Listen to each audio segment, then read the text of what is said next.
Hello everyone, welcome to Sanmarga classes. 11ನೇ ಪ್ರಶ್ನೆ, ಕರ್ನಾಟಕದ ಪ್ರಮುಖ ಪ್ರವಾಸಿ ಕೇಂದ್ರಗಳು ಎಂಬಂತಹ ಚಾಪ್ಟರ್ ಇಂದ ಐತಿಹಾಸಿಕ ಸ್ಮಾರಕಗಳ ಸಂರಕ್ಷಣೆ ನಮ್ಮೆಲ್ಲರ ಜವಾಬ್ದಾರಿ ಸಮರ್ಥಿಸಿ. ಹೌದು, ಐತಿಹಾಸಿಕ ಕೆಲವು ಪ್ರವಾಸಿ ಕೇಂದ್ರಗಳಲ್ಲಿ ಪ್ರವಾಸಿಗರು ಒಂದು ಸ್ಮಾರಕಗಳನ್ನ ಹದಗೆಡಿಸಿರುವುದು, ಅವುಗಳ ಮೇಲೆ ಕೆತ್ತನೆ ಮಾಡುವಂಥದ್ದು, ಅವುಗಳನ್ನ ಕಲುಷಿತ ಪ್ಲಾಸ್ಟಿಕ್ ತ್ಯಾಜ್ಯಗಳನ್ನ ಆ ಆ, ಹಾಕುವುದರೊಂದಿಗೆ ಅವುಗಳನ್ನ ಕಲುಷಿತಗೊಳಿಸುವಂತದ್ದನ್ನ ನೀವು ನೋಡಿರ್ಬೋದು.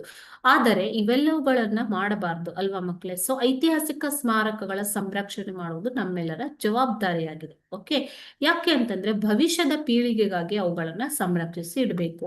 ಸೊ ಇವಾಗ ನಮ್ಮ ಹಿಂದಿನ ಪೀಳಿಗೆಯವರು ಅವುಗಳನ್ನ ಸಂರಕ್ಷಿಸಿ ಇಟ್ಟಿರುವುದರಿಂದ ನಮಗೆ ಇತಿಹಾಸದ ಬಗ್ಗೆ ಈಗ ಮಾಹಿತಿ ತಿಳಿಯುತ್ತೆ.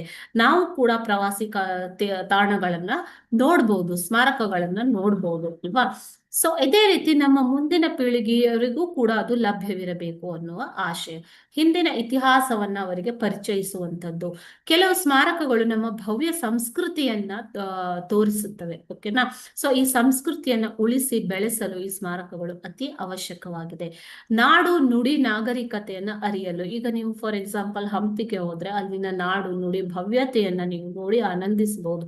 ಸೊ ಈ ರೀತಿ ನಮ್ಮ ನಾಡು ನಮ್ಮ ನುಡಿ ನಾಗರಿಕತೆಯನ್ನ ಅರಿಯಲು ಸಿಂಧು ನದಿಯ ನಾಗರಿಕತೆ ಆ ಪ್ರದೇಶಗಳಿಗೆ ಹೋದರೆ ನಿಮ್ಗೆ ಅವುಗಳ ಬಗ್ಗೆ ಮಾಹಿತಿ ಸಿಗತ್ತೆ, ಅಥವಾ ಅವುಗಳನ್ನ ನಿಮ್ಮ ದೃಷ್ಟಿಯಲ್ಲಿ ನೀವು ನೋಡ್ಬೋದು. ಈ ರೀತಿ ನಾಡು ನುಡಿ ನಾಗರಿಕತೆಯನ್ನು ಅರಿಯಲು ಐತಿಹಾಸಿಕ ಸ್ಮಾರಕಗಳು ಅತ್ಯವಶ್ಯಕವಾಗಿವೆ.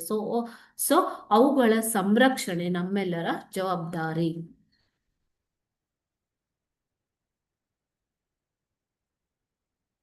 ಓಕೆನಾ? Thank you.